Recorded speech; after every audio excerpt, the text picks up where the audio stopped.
recorded live from the secret underground lair of Crimson Cowl Comics and Collectibles. This is the Crimson Cowl Comic Club Podcast.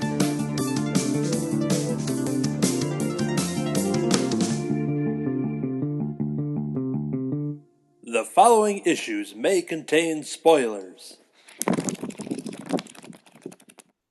Uncle Scrooge is a swell old duck. A swell old duck is he. I'm Anthony. I'm Kirby. I'm Katie. I'm Jim. I'm D-Brad. Welcome to issue number 306 of the Crimson Cowl Comic Club Podcast. Every time we record, we talk about comic books. On this week's episode, we're going to talk about Uncle Scrooge and the Infinity Dime in our club discussion. As a quick reminder for upcoming club discussions, we have Deadpool Wolverine, WW3, number 3. What if Donald Duck became Wolverine? What if Donald Duck became Thor? Marvel Zombies, Dawn of Decay, and Minor Arcana. All of those will be upcoming club discussions. In this week's show, after the Infinity Dime, we're going to dive into the weekly reviews. That's where we go back and forth and we talk about the books that we've been reading. They could be new, they could be old, but we're going to talk about them there. And that is going to be the lineup for our show today. But before we do any of that, if you're listening at home, if you're watching the YouTube video at home, you've noticed an extra person in the lineup, so let's give a nice round of applause to D-Brad Gibson, my friend from Cartoonist by Night. Hello, D-Brad. Hello, hello. So, I believe it was Kirby that gave me the little update just saying, hey, we're talking about Uncle Scrooge. D-Brad Gibson is a big fan of cartoon ducks, as we covered in your first episode as a guest on Cartoonist by Night. But also, we know you have a rich history with just Uncle Scrooge and, Disney comics and stuff like that. Kirby had mentioned, like, hey, you should reach out to him. And I'm like, yeah, we'll see what happens. And you picked up your copy, and here we are to talk about it. But before we do that, though, can you kind of let the people know a little bit about you and who you are as a person and your love of comics and art? All right, sure. Yeah, I'm over on the west coast of Canada, Vancouver Island, and my love of comics. I've been around ever since they were in the grocery stores, and you could pick up a copy. And so my introduction to Uncle Scrooge would have been later, but I did have an introduction to Disney comics through the series Walt Disney Comics and Stories, which I love. And so that would be like an anthology of, so it would have like a Scamp story. He was the offspring of Lady and the Tramp. It'd have Winnie the Pooh story, and Super Goof would often be in there, a Mickey Mouse adventure. They were drawn by Paul Murray, and then there'd be, and then my introduction to the Uncle Scrooge and Donald Duck and Huey, Louie, and Dewey comics was through a library book that I got about Carl Barks, and I just fell in love with his, I fell in love with his paintings that he would do when he was older after he retired, and that was all through the book. And then then they would show the comics, and so if I could ever come across those comics, I just would like, oh boy, I just love the drawings. But comics I'd find weren't drawn by Carl Barks. So I couldn't find his until I think might have been, I'm not sure how many years ago. It feels like 20 years ago.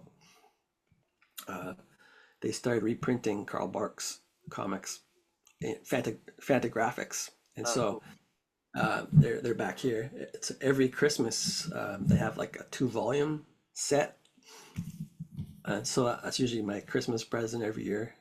And then I discovered the wonderful one of my all-time favorites. Oops. Is they would have these little small comics, digest size, and so that's what I really got into. There's Mickey Mouse Adventures and Donald Duck Adventures and Scrooge's in that, and then the ultimate, I'm sure you've heard of, Don Rosa's Life and Times of Scrooge McDuck. That is awesome. And so that's where my love of Uncle Scrooge came. So Uncle Scrooge, I started collecting more about 20 years ago. So when I was a fully grown man. Awesome. And when it comes to other comics, can you just kind of name some like favorite characters that you like across all companies? Basically, kind of give us a good idea of what you're into. My first, oh, okay, so probably the first superhero group I started collecting was All Star Comics with the Justice Society, which came out in. So I have like the first appearance of Huntress and Power Girl, and then and then once comic shops started coming around, then I would take the bike to the comic shop, and then the ones I collected then would have been Captain Carrot and his Amazing Zoo Crew, and then All Star Squadron, which had they were both written by Roy Thomas, and Batman and Detective Comics.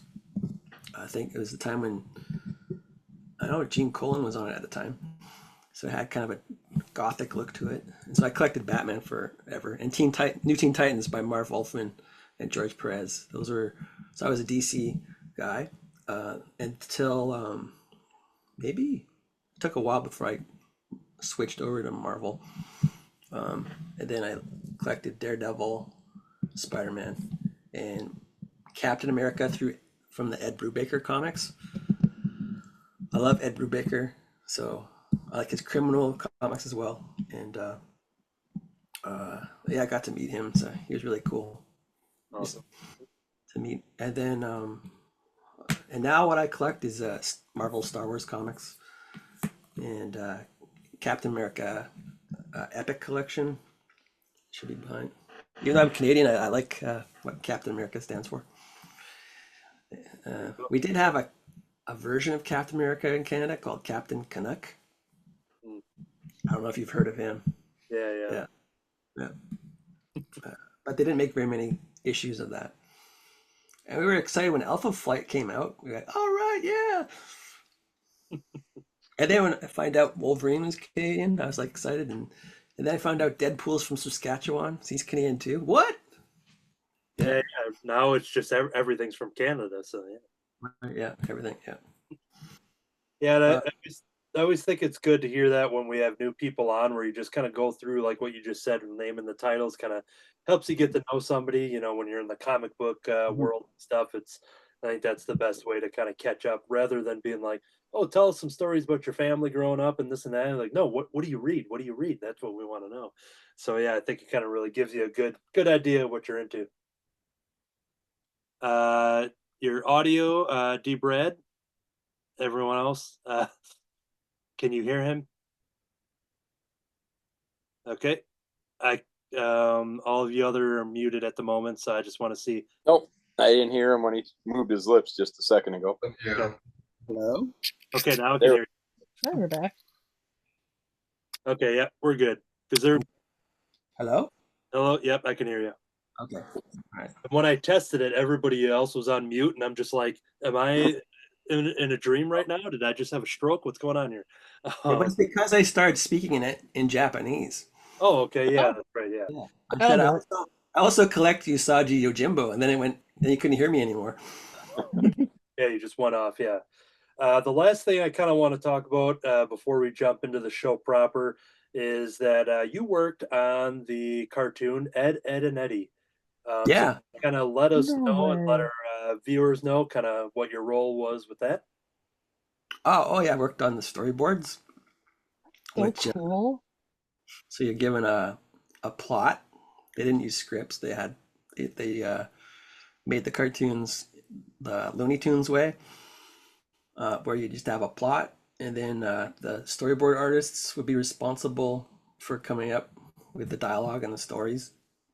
And then so you draw it first really small thumbnails, and then you blow them up bigger, and then you put them on a cork board, and then you'd have to perform it, and then all the other artists would give feedback on this works, this doesn't work, move this around, and then it gets approved by the creator, and then we clean it up a bit because the animators will take your exact drawings, so you have to make sure that it looks really good. Yeah. So they'll take your exact drawings and animate them. Um, and yeah, so yeah, I worked on Ed, Edd n Eddy. Oh, very cool. And if anybody wants to know any more about D. Brad, you can go to Cartoonist by Night. You can catch him on the show as one of our cartoonists, as well as an entire episode about him and about cartoon ducks that we all hung out and drew. So yeah, that brings us full circle to the reason why you're here at the club to talk about Uncle Scrooge. So let's jump over to the club discussion. All right, welcome to the club discussion. We are talking about this one-shot issue, Uncle Scrooge and the Infinity Dime. For the first time ever, Marvel and Disney team up to bring you the story of a century. Emphasis on cent. It's the story you never expected. One of the greatest characters in the history of comics leaps into his most epic adventure yet, in the manner only Marvel can deliver. When Uncle Scrooge's fabled money bin gets stolen by a shocking culprit, the world's toughest duck must undertake a quest unlike any other, alongside a surprising array of allies, other versions of himself. An oversized special that includes a reprint of the classic Christmas on Bear Mountain, which is the first appearance of Scrooge McDuck by the legendary Disney Comics creator Carl Barks. This comic is done by Jason Aaron and has a bunch of rotating artists whose last names I am going to apologize ahead of time for. So we have Jason Aaron, Paolo Ratura, Francesco DiPolito, Alessandro Pestrovicio, Giada Perizanotto, Lucio De Giuseppe, Vitale Mangiatori, Ariana Cansani, and VC's Joe Caramagna. All right, I know I got Jason Aaron and Joe Caramagna at least decently correct. I apologize to everybody else, but you all did good work, so we're going to make up for it for a review here. So that is the list of the creators, and this is a one-shot, the story of a century.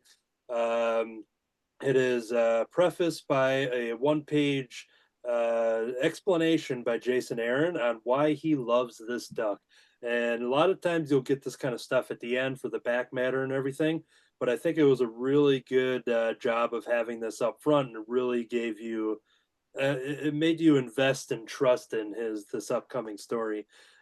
Big Jason Aaron fan. We've talked about a lot of his comics here on this podcast. Just recently wrapped up the Once Upon a Time at the End of the World as a club discussion. So here we are, following that gritty post-apocalyptic book with an Uncle Scrooge book. But it really shows the kind of the dynamic and the range of his writing. But the issue is broken up into several chapters as we are kind of seeing an alternate universe, ultimate retelling of that Christmas story that we get reprinted in the back. Kind of steers into a different direction. We're dealing with magic mirrors. We're dealing with other universes. We're dealing with mystery foes. We have the grandnephews there. We've got Donald Duck. We see many different versions as we basically go through this adventure of the missing money bin. So that is kind of the general overview of what's happening in this issue. And we're going to go around and start discussing it. It is full spoilers, so feel free to say anything that you need to for this club discussion. But because we brought D. Brad Gibson here, if you kind of want to give your general overview on your thoughts on this comic after, reading what I assume is lots of Uncle Scrooge comics. Yeah. Well, I was very happy with the Alex Ross cover. He's perfect for painting, and it reminded me of the paintings of Carl Barks. There's beautiful paintings. So I was happy with that. I know there's so many other covers. Kirby, what cover do you have? I got the Scotty Young cover, which I couldn't see before it came. Yep. It was just black in the book, and I was really surprised when it did come. But yeah, it didn't have a full Scotty Young cartoonish feel to it. But I really like what he did with the that's imagery. good. Yeah, it's almost like he's surfing. Yep, surfing on the gold. That's awesome. Yeah. So I haven't seen all of the different variants, but there's going to be a hardcover collection I just saw, which I'll be ordering, and I'm sure all the different variants will be in there. Yeah, So, but I I read mine digitally through Kindle until I could get my hard copy. And what I find is I enjoy more for modern day comics reading digitally because they're almost made for digital reading. How you can go panel from panel. So I enjoyed that. I didn't have anything spoiled. The reveals were quite a surprise because I couldn't. Oh, like sometimes they get spoiled when you can see the other page. And then so I was happy with the cinematic feel. The art was spectacular. I'm glad they got the artists. I think they're all from Italy, and where Scrooge McDuck is huge. My favorite though of the three parts, or maybe an epilogue might have been a different artist, but the third part, I really enjoyed the like it looks like it was drawn almost like a pencil. You can see the sketchiness. I love it when something looks like it's been drawn by hand, even if it wasn't on paper, but you can see the strokes and the movement in the drawings. That's what I love about a lot of the old Walt Disney comics is they're done by animators, and you can see the structure in it. Yeah, it's awesome. And then so I could give like an overview, and then I'll go into specifics later, right? Yep. Yeah. And then yeah, so I thought that climax was pretty epic. First part, I'll start with the first part. It's just great setup of the story with what would happen to Scrooge if he hadn't met Donald and his nephews. So that was a great setup. Part one. Part two. Then we go to see the characters that we're familiar with, the ones that. So it's Uncle Scrooge with his nephews, and I don't think Donald's in that part. I don't remember him being. But then, so yeah, part one, part two is great. Part three is great, epic. What I just felt was missing is there should have been something. Part three should have been part five or part six. It feels like there's no setup of all these other Scrooges. So I thought there's a big gap there. Yeah, it kind of happened pretty quick. I remember I flipped back past a couple pages, being like, "Oh, maybe I skipped over one or two." But yeah, it does kind of happen kind of sudden. Yeah, so maybe if it was a mini series, they could have built that more. But I understand that's a one shot. They can't do that. But yeah, that's what I felt. My main critique would be there should be something in between part two and part three. That's my general overview, and then I can go do my specific stuff later on. Yeah. Sounds good. Let's jump over to Jim. Thoughts on Uncle Scrooge and the Infinity Dime? Well, this was really a lot of fun for me because I don't think I've ever read a lot of Disney comics, unless we've done it together in the club. When I was a kid, we would go to my Uncle Paul's, and his kids would have a lot of Disney comics. So I do remember reading some Donald and Mickey stuff, and of course you see Scrooge in there occasionally. But my main experience with Scrooge is from the DuckTales show. Mhm. So that's what the Scrooge I know, and this is kind of gives me the same feel as what you get out of that. And especially, I thought a lot of the story didn't necessarily seem like that. It felt more like the Rescue Rangers kind of feel to the story. So Disney-wise, that's the tone of the story I got out of that. So, but yeah, it was a fun story.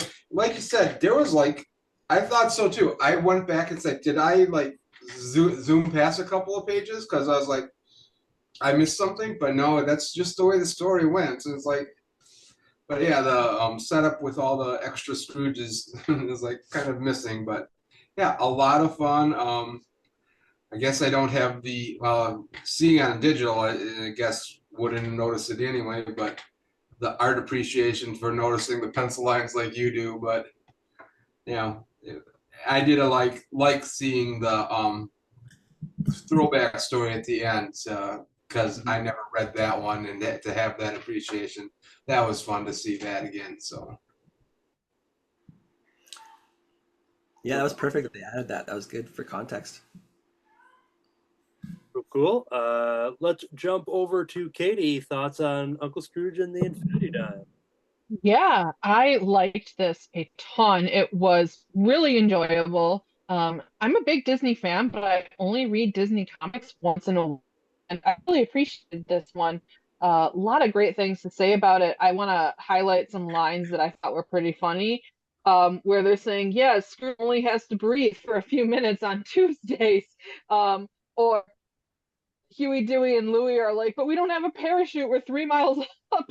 And Scrooge says, "Parachutes are for softies. Now make way," which is extra funny when you figure they're ducks, they can fly.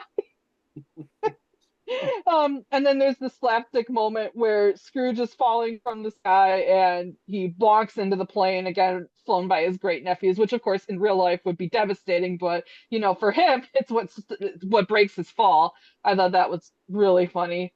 Um, Gosh, this whole comic was just really enjoyable. It was very fun. I have a soft spot for Christmas stories, so I really enjoyed seeing um, the backup story in there because primarily I know Uncle Scrooge from Disney cartoons and like reissues of either old stuff or Mickey's Once Upon a Christmas. There's a couple lines in here where I completely relate to Donald, where he's like, "Well, that's not my gripe. Christmas would be better if I wasn't so broke." And yeah, you know what? He's absolutely right. The Christmases where I have money, those are good Christmases. The ones where it's like, yeah, agreed. Those are a little rough.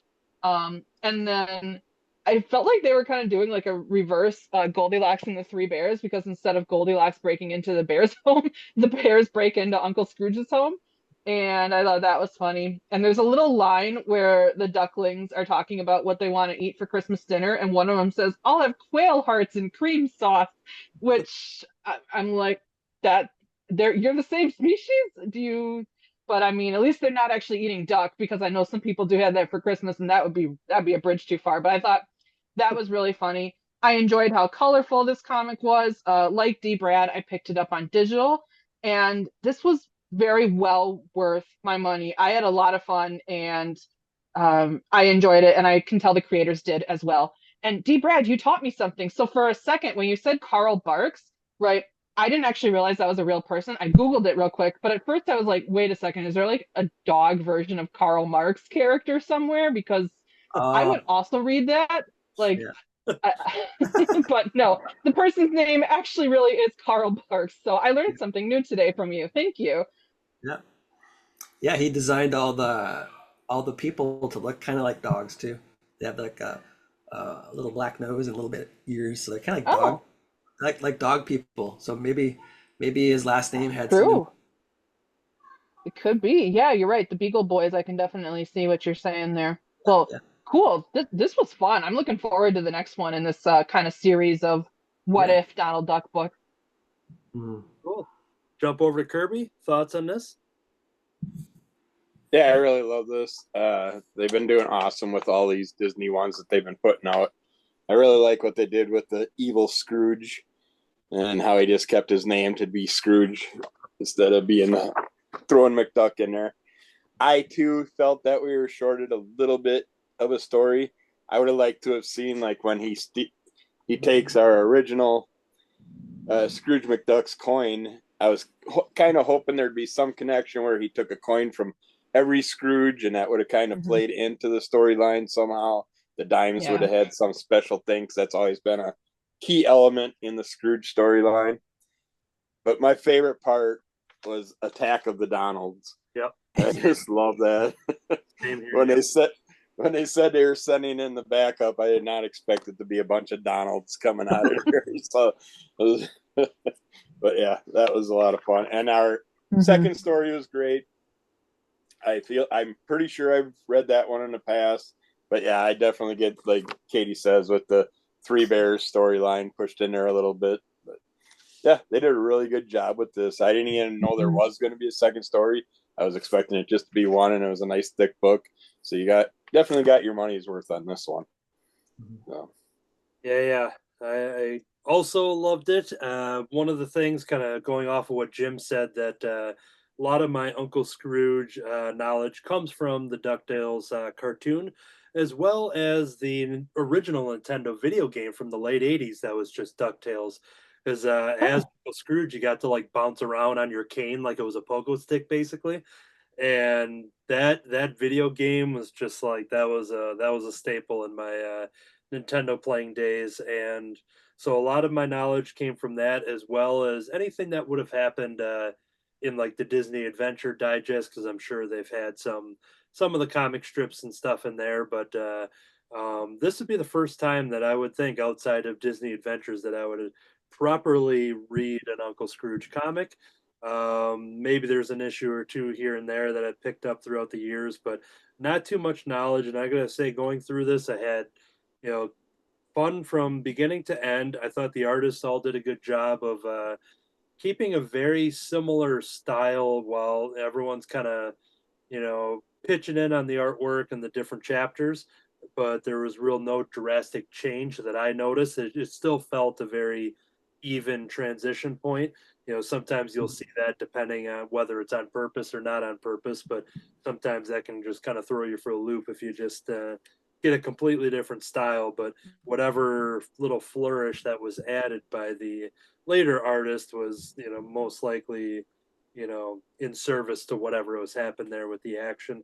Um, in a world of a lot of multiverse stuff that's going on out there with all the different movies and cartoons and mashups and this and that. There's a lot of it out there.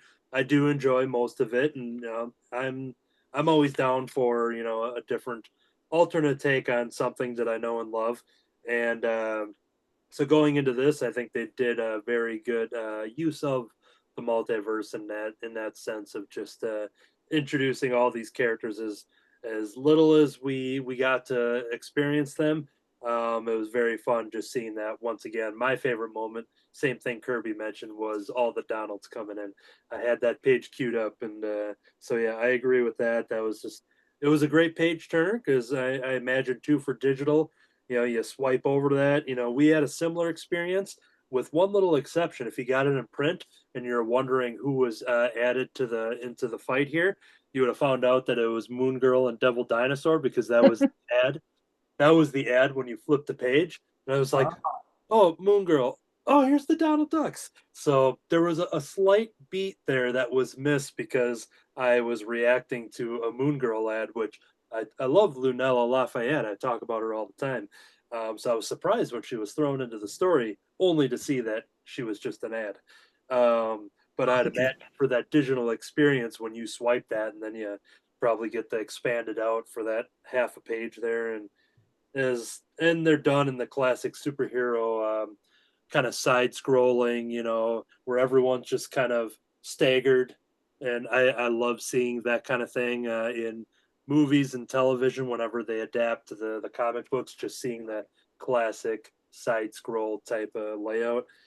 So yeah, they did a lot of good stuff. As everyone else said, I truly appreciated the reprinting of that original story for Uncle Scrooge, and I can definitely say that from reading this comic book and that backup story, I've been browsing a lot of collections online, and D. Brad had sent a link over to one of the bigger collections. It's a huge deal on Amazon, and it's still at that price. Just a huge hardcover collection, and yeah, that might be moving over to the shopping cart after reading this because this was a ton of fun. And is this Yeah, it's worth it. It's this collection right here. That's what it is in hardcover. Yeah, it's worth it.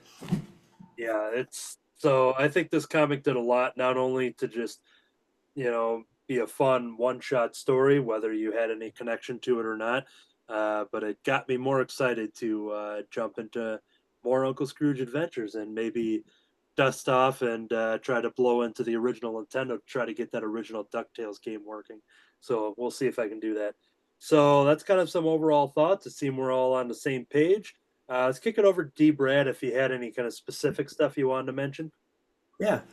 Um, uh, there's a lot of references to different stories and characters.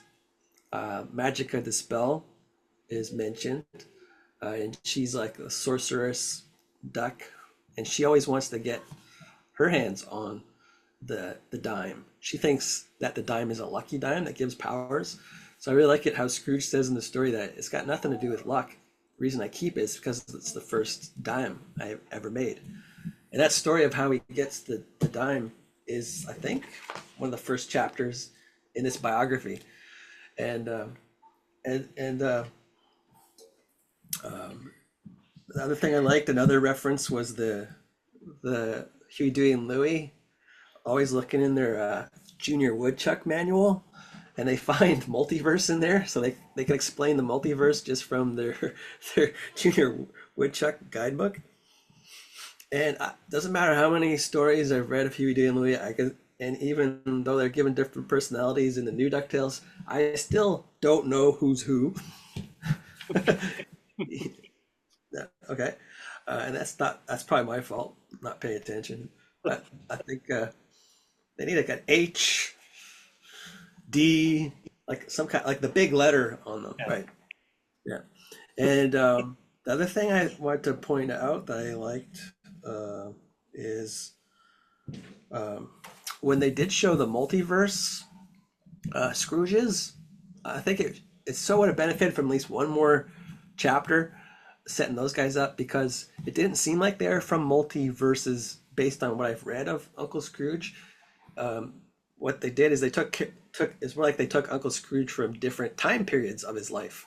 So it was him when he's a shoe shine boy, him when he's a frontiersman, and then one of them, the one that was like dressed like a medieval knight, is more of a ancestor of Scrooge's that I think might be in some of these stories. So yeah, I still think it's needed at least one more chapter setting up those characters, or even setting up all the Donalds. I thought Donald should have been in the story a bit more in the previous chapter. That worked because we know what Donald Duck's like. So based on all the shows we've seen of him, he's always angry, right? Yeah. I think those are. Oh yeah, one more thing. The last thing I wanted to point out and ask you guys what you thought is, I'll share my screen for this. All right. Whose country did that just happen in? Was it in or Canada? Here's Canada, yeah. Okay. I was driving too fast. I have my my door open. Okay. I'm gonna share something here. There, you see it? Okay, yep. Okay, so what we got here is Uncle Scrooge saying, "I earned every last sparkling scrap of it, me and no one else, by being tougher than the toughies, smarter than the smarties," and of course that's cartoon swearing, but I can't figure out for the life of me what that would be. And so that's my next goal. Is I'm going to try and figure out what I'm trying to decipher what it could be, something that makes sense. So it has to be the same word, or maybe it's censored because they don't want us to know what he's saying. It doesn't have to necessarily. It doesn't have to be cursing necessarily. Left up. Maybe it's you know how like sometimes like when Donald gets really frustrated, he just starts making goofy duck noises that are kind of hard to understand. Maybe it's supposed to be like that. Just a thought. Yeah, totally. That's a good idea. Yeah, it could totally be that. Yeah. Leave it up to. I ran a bunch of combinations of words through my head when I seen that too, and I couldn't get it good. Same. Yeah. Yeah. That doesn't make sense. Mm-hmm. Yeah, good. I'm sure it'll come to me. But I like that idea that he's about the duck sounds. Yeah. I heard somebody doing them. Who was doing them? Yeah, I was trying to do some of those. So yeah, I made a mistake of every night I would read a chapter of this book to my daughters. That's right. Yeah. And so I got okay at a Scottish accent for Uncle Scrooge, but when I tried doing Donald Duck, I go, there's no way I could talk like this for a whole chapter. So I just did him in a normal voice after that. You just said, "Oh, he sounds like Jay Leno from now on," so then you just do a Jay Leno. Right. Anybody else want to toss in their 2 cents and anything else they want to say about this? I don't know how this is going to show up on the screen, but this page where they showed the multiverse of the Scrooges, okay. I got a feeling of the Crisis books from DC. Because they always showed the worlds in an array of circles, and I thought that was just fun to see all the different, The castle in That's the true. old Westport. And then especially fun on this page was the counting. That was cool. Each and every coin out of the 900 multibajillion, 8,000 impossibillion, 7 billion fantasticillion, and 10 cents of what has been stolen. Yeah, that was excellent double splash page there. Any other thoughts? Anybody? I did a deep dive. I've basically been following the Gold Key Walt Disney comics since my childhood. When I got into comics, it was because I found my grandpa's box in an attic. I was born. I'm old like D. Brad. I was born in 1970. Yeah, same. Yeah. Babies. He had tons of the old ratty Disney comics and all that, all oddball weird gold keys. But so I always collected them from that point on when I see any type of Disney comics and stuff. But I went back to some that I picked up in the past year, and I just decided to go back through them and read them. I had the Uncle Scrooge with a nice 3 different Beetle Boys stories in this one. A nice little variety of stories with those characters.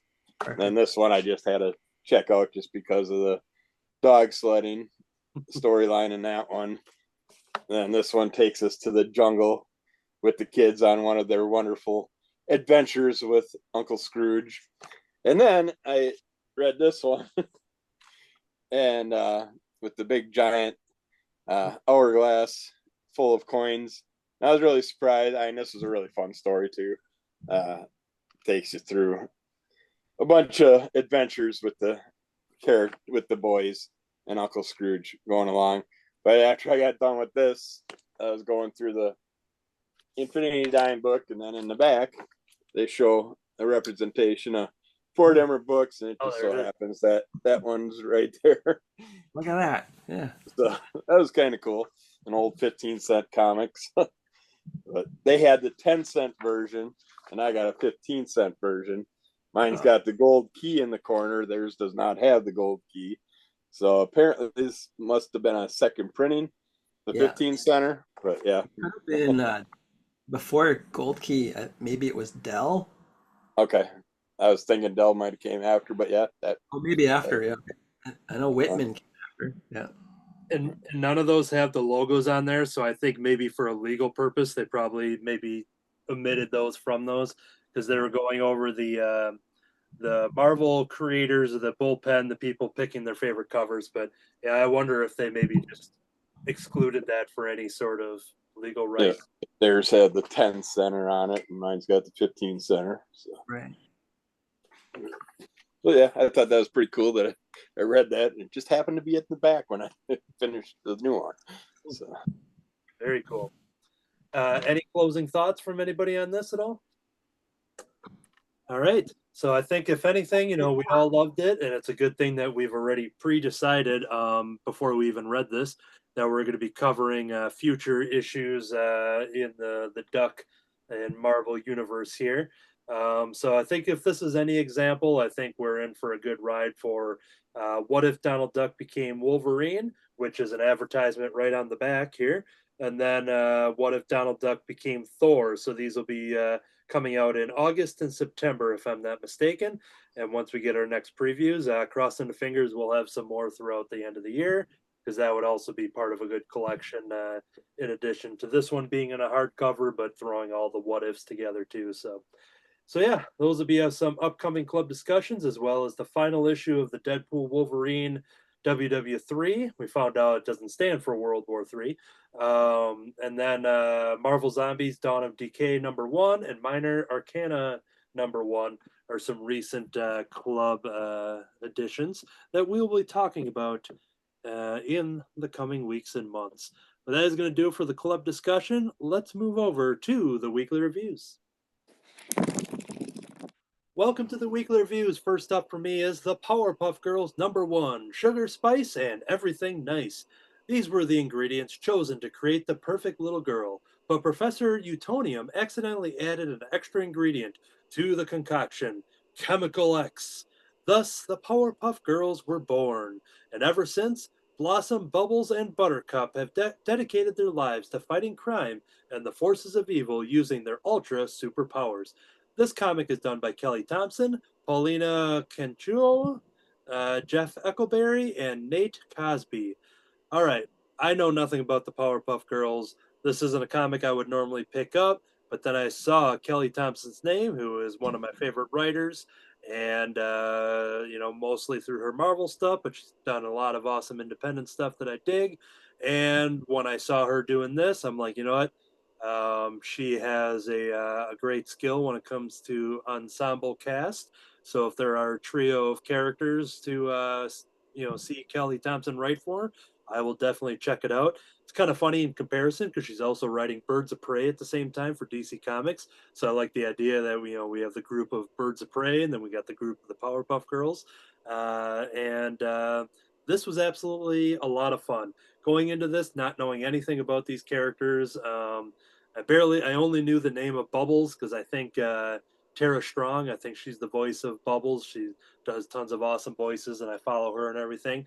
But yeah, honestly, I just knew nothing about these characters. I don't know if they originated from a cartoon and into comics or vice versa. I went in as blind as can be, just being a fan of the writer Kelly Thompson, and this was a blast. From what I understand from Powerpuff Girls, as far as their design, the artist did a good job, and it really kind of keeps what I would assume has been a similar style. Maybe there's some variation in this, but I'm going to show off some of the art as I talk about this story. The synopsis didn't say too much. It was kind of general overview, but this is the Powerpuff Girls who are in class, and they get introduced from their teacher that there is this robot that is going to be joining the class for part of an experiment, a robot that they're calling Highly Intelligent Machine, or HIM as an acronym. And the whole idea of him is that they're all kind of going to figure out what their dreams could be, or their destiny, or their trying to think of the official words here on what they say, but basically they're going to find out what specific skill that is going to be part of their true destiny. That is what I was looking for. And the Powerpuff Girls are kind of wondering, like, well, we're superheroes and we save the world and fight crime. Like, isn't that our true destiny to begin with? So when they feed their information into this robot computer and it starts to spit out, it turns the comic into a very cool format in which we follow all three of the girls the very next day, or in the oncoming weeks. Nope, very next day, as we find out what their true destiny is. So we find out that one of them, their true destiny was to become a bunny rabbit. Another one is to become a detective and has like their own agency and detective office. And the other one has become a lucha libre wrestler, a Mexican wrestler. And as we go through the pages, we see their journey as their true destinies. And we just keep following each panel divided into three as we go through and get their story in their new kind of destiny. But as we find out, I'll say this as a tease. Spoilers are available on any of these issues. There's a pre-recorded warning. I only say that for D-Brad's sake. So anything can be said spoiler-wise. But I'll leave it open. So that's kind of the setup. So the rest of the issue deals with how these girls are living their new destiny and how their superhero life can kind of come into play with these new roles that they have. So this was a ton of fun. I don't know how long this is going. I may not have pre-ordered issue number 2 because it's one of those things. I'll give it a shot, but who knows? I don't know if it's written for me or written for a younger audience or whatever. All I know is that this was a ton of fun, and I'm definitely going to pick up issue number 2. So that is a brand new series beginning, or mini series of some sort, of the Powerpuff Girls, number 1. Jump over to Kirby. I checked out Galaxy of Madness, number 1, by Michael Avon Oeming, Magdalene Visaggio, Taki Soma, Morgan Martinez, and a few other people that did some editing and stuff. We start out kind of confusing with some aliens speaking all alien talk the first few pages. and we find out that one of our characters is basically playing as one of the aliens and was infiltrating their sect for some reason to get whatever type of information they were trying to get from those people, because they're kind of like a archaeological style set of characters that travel around space doing archaeological things. And we see his daughter trying to basically break off in her own way, be herself, and she's trying to get out and do more. And her caretaker father is basically allowing her to do a little bit more here and there, and lets her go off on her own on one certain mission in this thing, in their adventures. And we find out basically when she was a teenager, something happened to her parents. He took her in. Her parents were his best friends, and she ended up traveling with them and just learning from him. And now she's become an archaeologist type character herself. I really like. I'm not sure, because they kind of make this character here, he's alien form, but yet they kind of make him sound like he's a AI unit or something like that.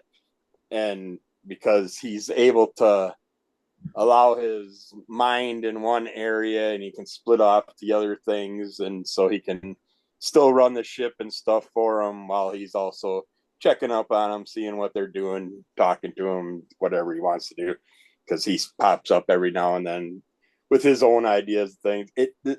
This has a big Firefly feel to it to me, because you have the younger girl character, you have the father type character, we have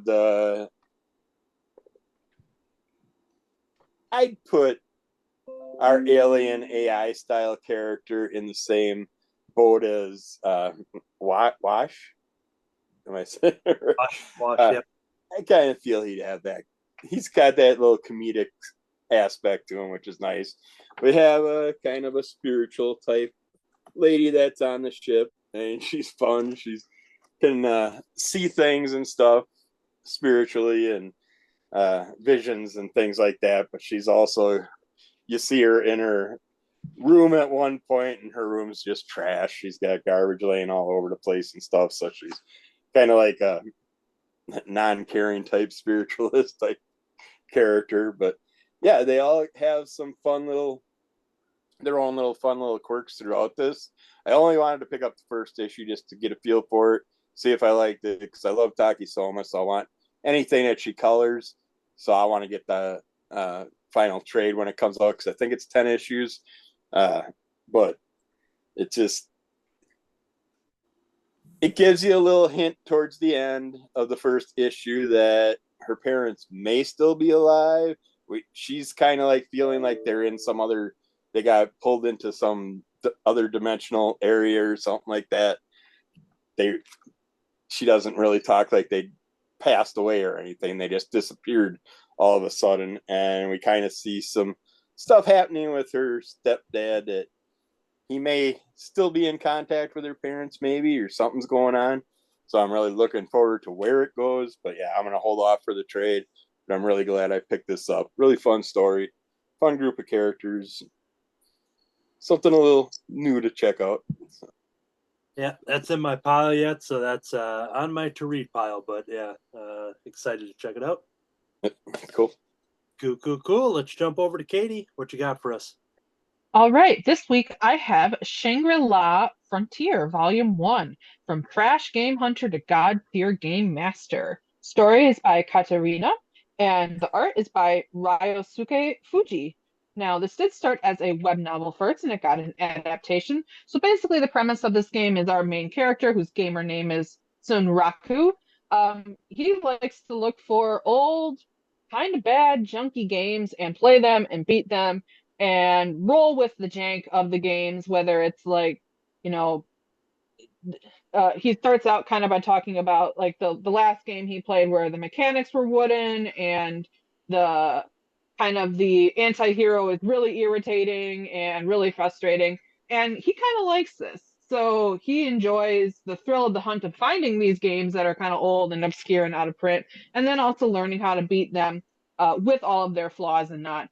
And then he's like, all right, well, I beat this game and I've kind of had enough, but hey, it lived up to the hype of being a terrible game. Which is an interesting way to live. So he's like, oh, I don't know, what should I play next? So he goes down to the game store and they're like, you should play this VR game called Shangri-La Frontier. It has 30 million players and it's really, really good. This story is set just a tiny bit in the future where VR is the main console for gaming versus like a TV or a laptop. So just a little bit further out in the future from us. And he decides, okay, yeah, I'm gonna play, and sets up his character. He's really excited. He's like, wow, this is nice. It's so smooth. I'm really getting spoiled with this. And he decides he wants to dump all of his stats into getting a better weapon. So he doesn't have any armor aside for his shorts and a bird mask. So this was a good week to bring a book with people with a bird. Okay, so I've noticed that like if I cover my eyes, the virtual background kicks out. But anyway, his mask is a giant bird mask with a huge beak. It looks absurd. So he starts getting into the game. He's having fun playing. He's like, wow, all these skills I learned from playing these other games are just letting me dominate in this one. And kind of right from the get-go, he starts getting really rare encounters. And it's setting up that he's going to have something special happen to him. So he's learning the game. He gets to the first area, as you do in the game. Like usually the first area is kind of a little tutorial village. He kind of just races through it because he's like, yeah, I don't need to bother with this. He gets to his first monster encounter and turns out he actually should have bothered with the tutorial. And he's fighting a giant snake with just 2 blades, and it's hilarious and really fun. And then, we get to see him upgrading his weapons, and it actually physically involves him going and walking and getting the materials just like you would in a game. But since it's VR, it's really him doing it. And then as we get a little deeper into the book, we find out that there's monsters in the game that no one's ever beaten. And, there's like clans of players who go around trying to basically find these monsters and beat them for the XP and the cred. And we see a bunch of gameplay in here.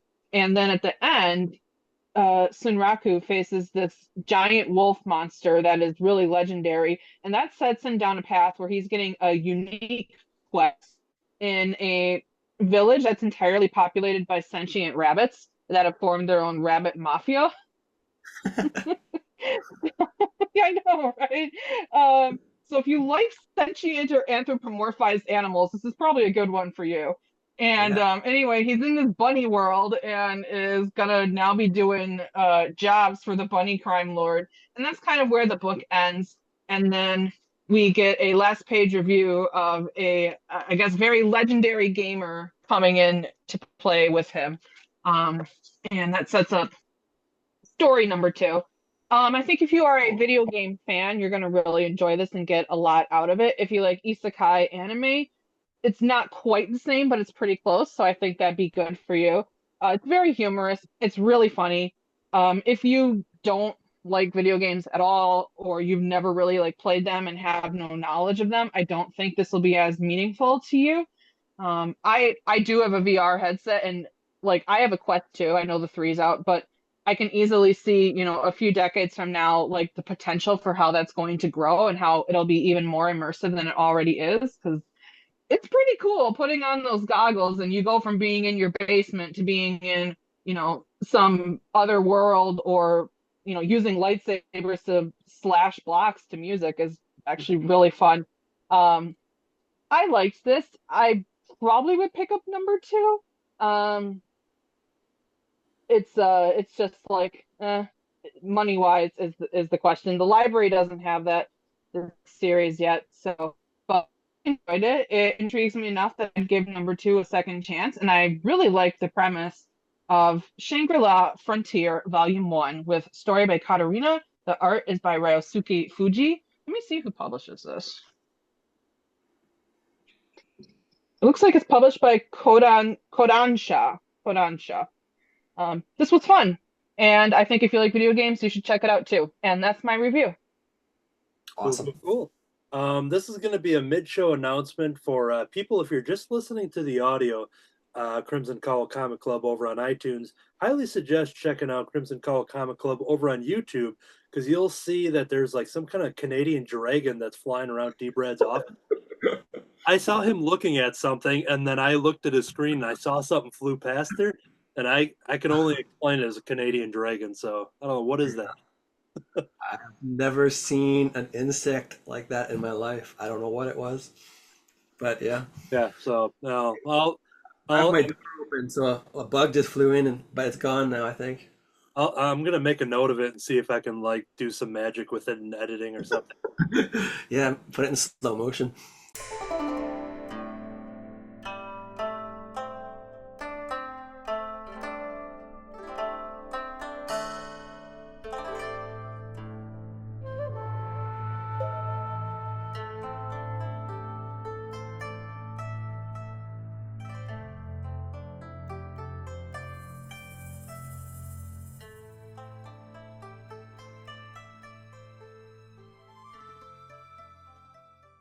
But yeah, so all right, just had to cover that. You are next, Steve Brad. Oh yeah, Kirby's got his Abraham Linkage fly smacker in case it's needed. So D Brad, you are next in the lineup here. What did you bring to the weekly reviews? Well, I thought I would talk about mine's not a new. It's new to North America, but it's not new to Europe. And Fantagraphics has been producing a lot of wonderful reprints of Disney comics. And as I mentioned, Carl Barks' library, which I am continuing to collect, and usually two come out every year. And usually it's an Uncle Scrooge collection or a Donald Duck collection. But they also have been producing Disney Afternoon collections. So they have about 4 volumes of these right now. So this is the Darkwing Duck, and this one actually has one of my favorite Disney movies. The adaptation of the Goofy movie is in there. And it's got Rescue Rangers, Tailspin, all those guys are in there. They also have a wonderful old school Mickey Mouse collection. Mickey Mouse collection by Floyd Godfredson. The one I get every birthday is the Disney Masters, and these are the reprints usually of the North American Disney comics from the 50s, 60s, and 70s, but also does the more modern Italian ones. That's why we see so many Italian artists doing the Uncle Scrooge comics, like the one we reviewed today. Well, here's probably my latest Uncle Scrooge, Carl Barks one that came. But the one I wanted to highlight, also by Fantagraphics, yes, is it's also an Italian artist again, but this one was for French.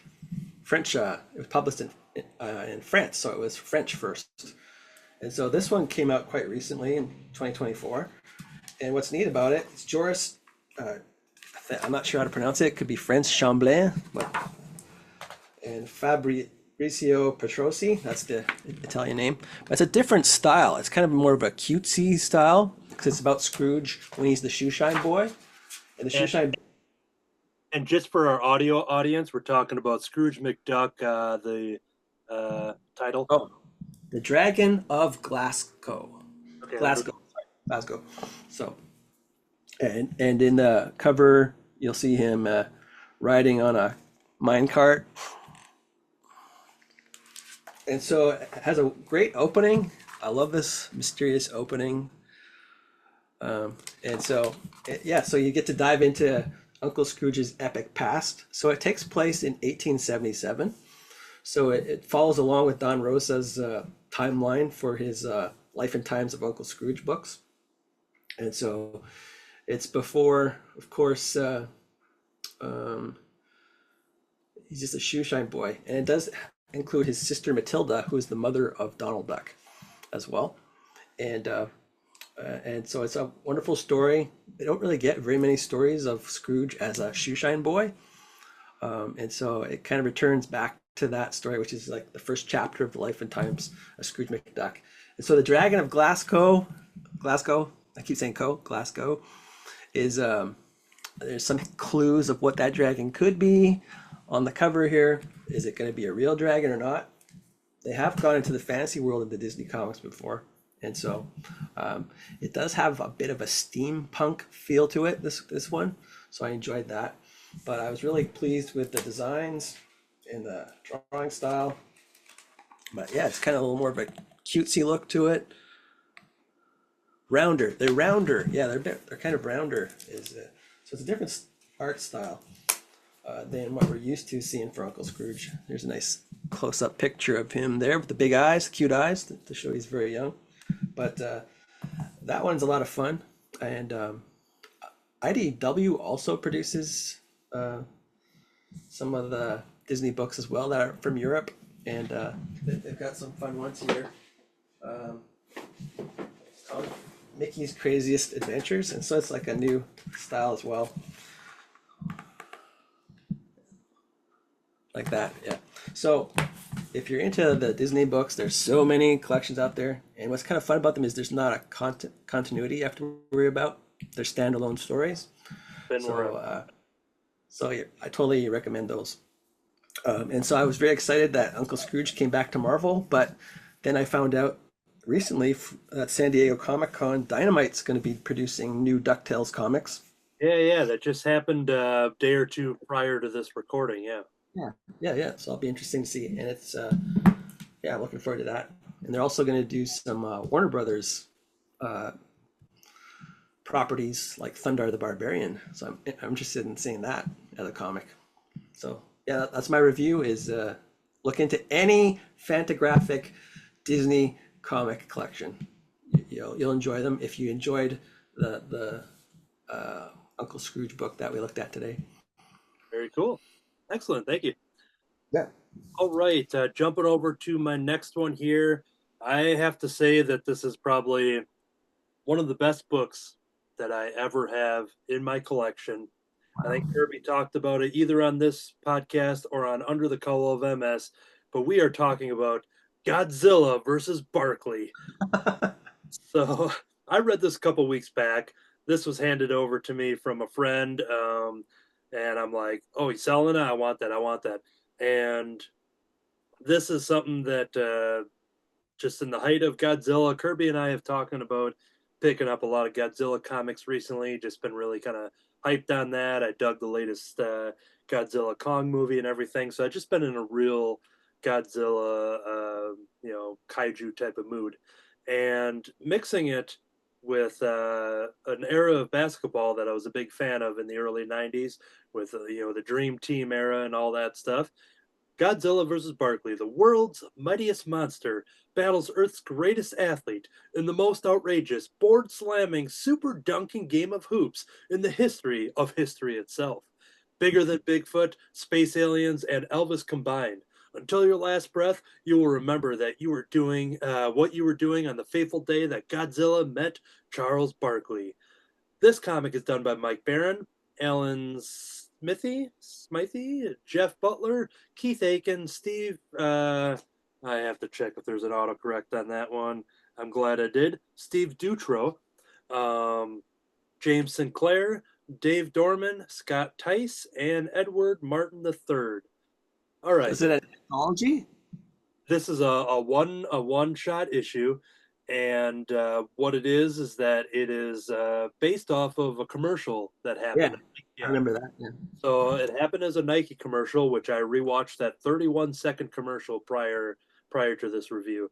And you said, I'm sorry, but you said Alan Smithy or Smythe? Yeah. Yep. Because usually in movies, if a director doesn't want his name on a movie, that's what the name he uses. Oh, really? So, yeah, that's kind of funny. And this person is credited as plot. So you have Mike Barron that wrote the script, and then you have Alan Smithy as the plot.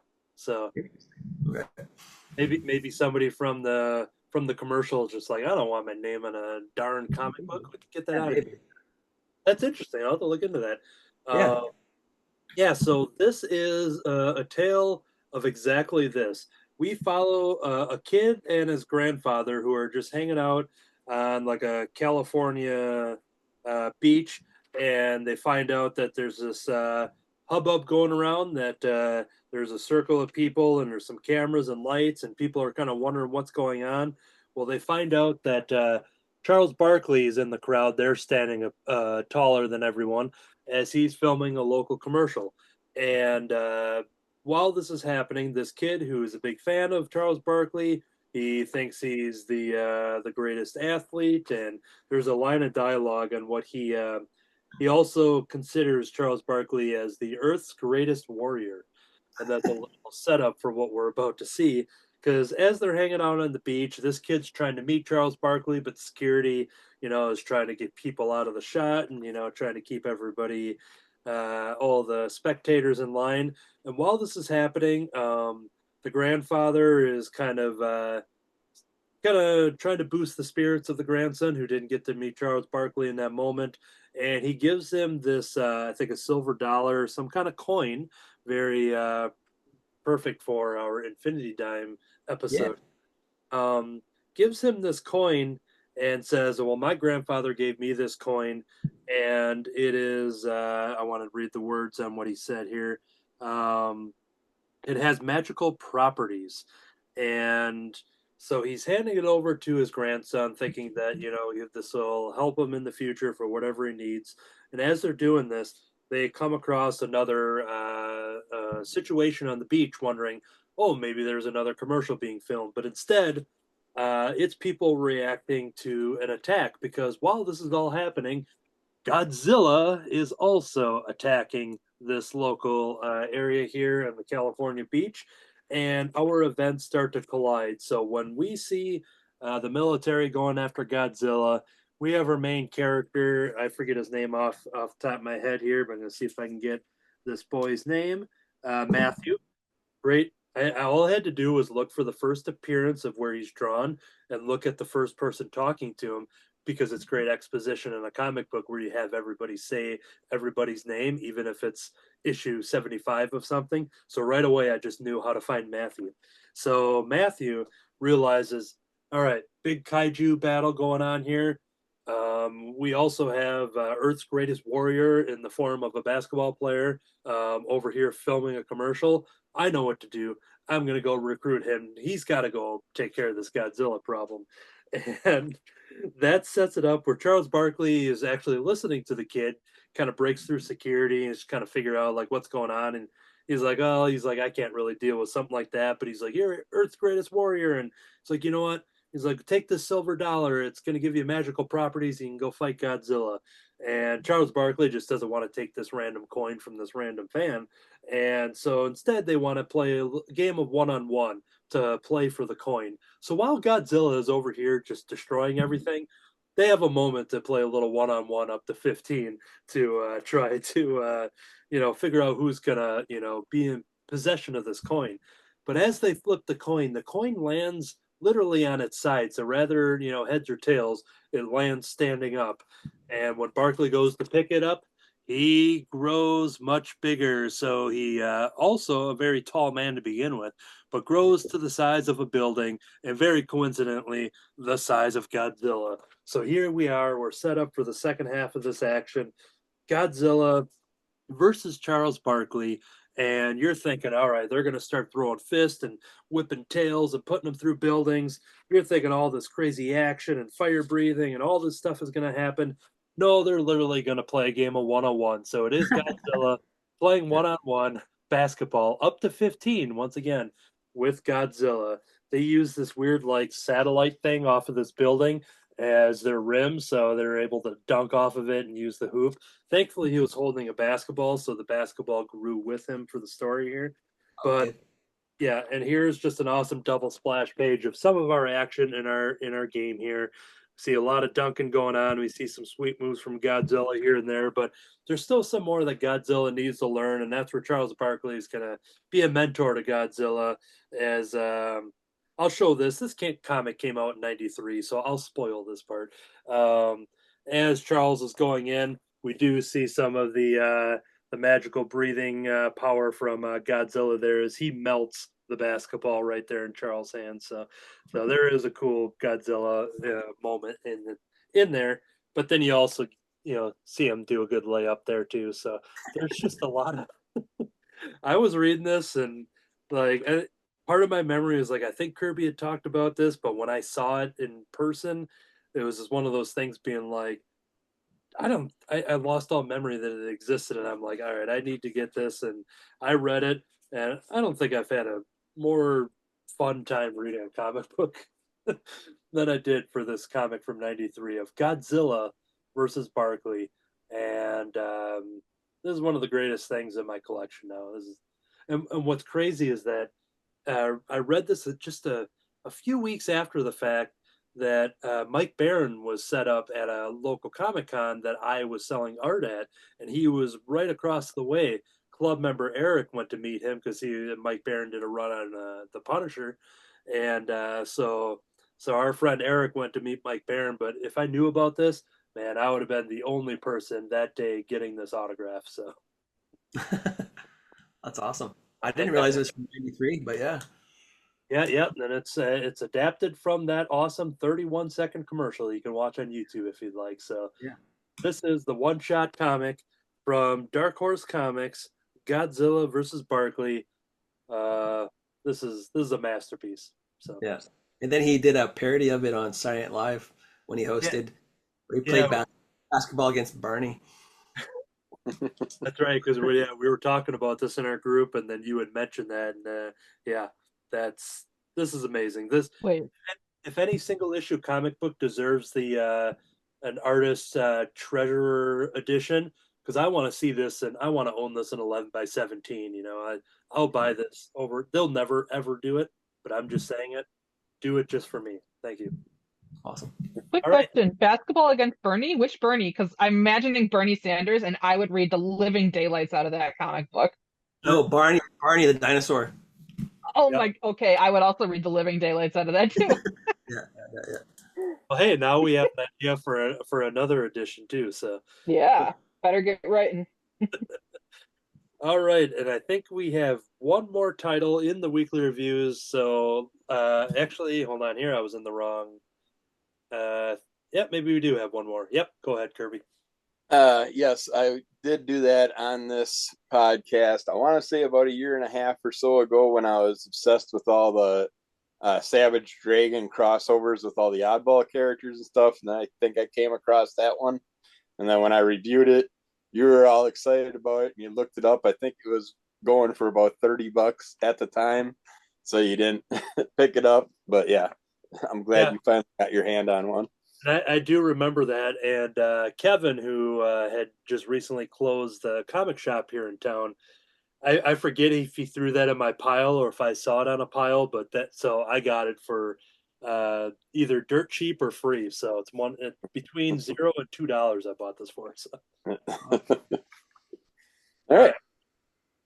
We got Saturday Morning Adventures, Teenage Mutant Ninja Turtles, Usagi Yojimbo one-shot for the 40th anniversary of both factions. They've been doing an awesome job bringing stuff out every month with both characters. But we basically get a story where we're finding out that Usagi's still stuck in Manhattan with turtles. I see Usagi on one side of the town dealing with some people that are kind of dressed up like Ninja Turtles. They're causing some problems. The old school all red Ninja Turtles. And they're just causing trouble, robbing some places. And Usagi Yojimbo comes in and ends up taking over, battling with them. And as the battle's going on, after the battle's pretty much done, all the characters are laying on the ground. You see the turtles clapping in the background for Usagi. And we find out that Usagi's been there for a while. Now, there's been crossover stories, a variety of crossover stories that I've read with the Turtles and Usagi where they went to each other's universes. And this one kind of makes it sound like this is, Usagi's been here. I feel like this is coming from the story I reviewed on here also of where Usagi Yojimbo is dealing with the turtle demons, and our turtles happen to be in his dimension. And then the people saw the Ninja Turtles and thought they were turtle demons also, and everything. And then at the end of that storyline, Usagi came to Manhattan with the turtles to hang out with them for a bit. And I think he got stuck there somehow. I must have missed a story in between. And I'm thinking that's what this is running off of. But then the turtles finally, the reason they went to go see Usagi on this day was because Donnie finally figured a way to make a portal that finally linked to the right Earth, which is Usagi's, or the right dimension, so they could get Usagi back home finally. And he sees his home woods and stuff. He recognizes all that. So they're like, he's like, well, if you want, and they have it set up now on this I don't know, how interdimensional teleporter system or whatever you want to call it. Donnie set it up so their comms work in both Usagi's world and our world. They can also be able to control the portal from both sides. So they sit there and go with Usagi to his world, and Shredder, Splinter, sits there and gets trained on how to bring them back, how to open the portal again in a couple days so they can come back home. But when Usagi gets home, with the turtles, they get attacked by a bunch of shadow warriors. And Donnie's got his phone with him, so he turns on the light and they scatter from the bright light and stuff like that. So they figure they got some weaponry to deal with the characters if they attack again, and the Shadow Warriors disappear. Usagi goes back to his village, and when he gets to his village, everybody's gone except for this one muskox type character that just happened to hide when all the Shadow Warriors attacked. Apparently, while Usagi's been gone, it sounds like he's been gone for a few years. And while he was gone, basically all the villagers have been kidnapped over time. They're all imprisoned. This character is the only one that got away. And so the Turtles and Usagi, of course, are going to go try and find out what's going on and go after him. They find this person that's looking for help, that's screaming in the woods, kind of mysteriously has their hands wrapped. They have a hood over their head and stuff like that. And of course, it ends up being the main character that's controlling the shadow characters, which is this bat character that they're battling at the moment. And yeah, it gets, you go through all that. I don't want to ruin everything in the story, but we get a variety of interesting little characters that come along with it. And we also find out that the bat character and Shadow Warriors have this device that's basically blocking out the sun. That's why the Shadow Warriors are able to be out 24 hours a day and stuff like that. And our characters have to try and fix all that. And I don't want to ruin the end for you, but this was a really fun one shot, decent sized, great, good variety of story on both sides of the worlds. You get to see a good chunk of Usagi's world and a good chunk of Manhattan in here. But yeah, this was a lot of fun, and I hope they just keep it up for the rest of the year. Just keep pumping these out. Cool. All right. Well, that is going to do it then for our show. Thank you, everybody, for checking that out. And what we're going to do here to wrap it up is just a couple of our plugs that we are going to do here. CrimsonCowl.com. You can go there for info and original webcomics. You can go to Crimson Cowl Comic Club on iTunes to subscribe, rate, and review for the audio version. But if you want that video version, if you want to see all the fun stuff that happens, us showing off the panels, showing off the collections and things that we do, or if you want to see, a brand new Canadian insect that's never been ever, recorded before in the history book, check out Crimson Cowl Comic Club over on YouTube. And then Kirby has a spin-off podcast called Under the Cowl of MS. Would you like to people know, let the people know what's been going on or what's coming up? Lots of unpacking, unboxing, however you want to say it.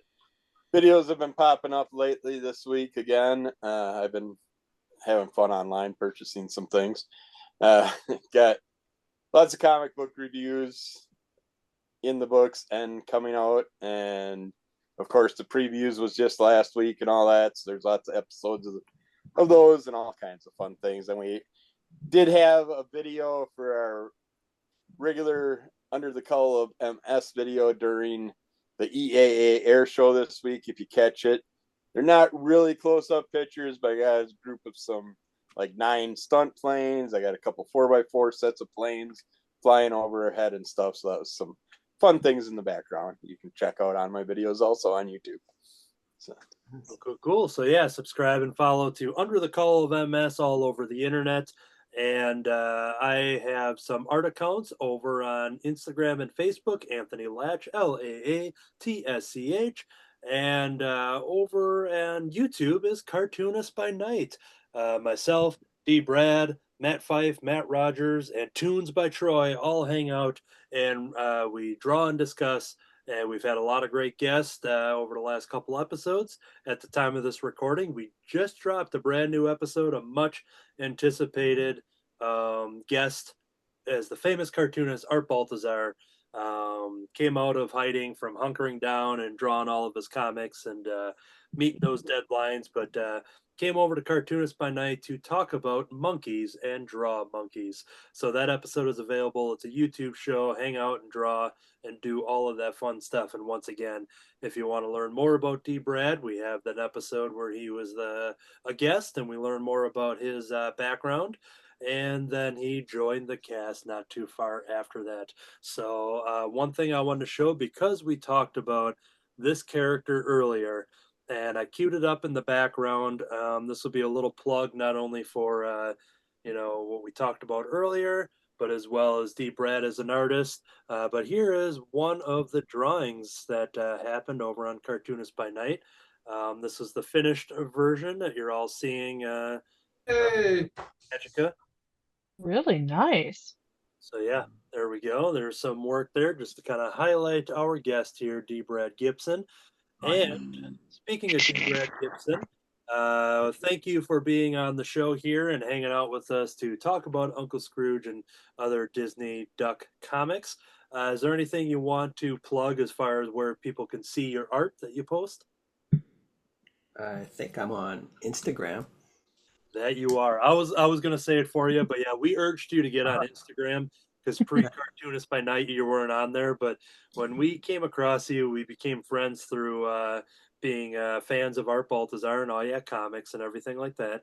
And there was a certain period where I started seeing you post art on your Facebook, and I'm just like, oh, I didn't know D. Brad was an artist. I'm like, oh, this is some really good stuff. And he would eventually draw me with the creature from the Black Lagoon. So I'm like, okay, he's now my favorite artist because that just showed a surprise in my inbox. But it was one of those things. It was cool seeing all your different work and learning about you, and then kind of just like, hey, you should throw up an Instagram or something just to have it on there. So yeah, follow D. Brad Gibson over on Instagram to see some of that. In addition to Cartoonist by Night, and excited to follow whatever your artistic journeys take you going forward. So. Thank you.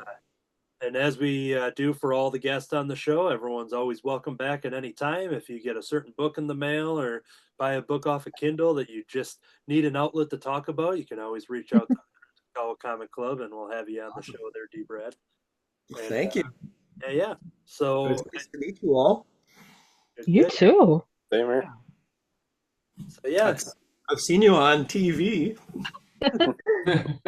Yeah, we're all pretty famous in our own little world here, but we're happy to share that fame with another famous person as well. So, All right, that is going to do it then for this episode. Thank you all for listening and watching. This whole time, I've been waiting for Godzilla to accept my challenge in a game of Mario Kart. I've been going mad in a pool full of dimes with turtles and rabbits. I've been breathing for a few minutes on Tuesdays.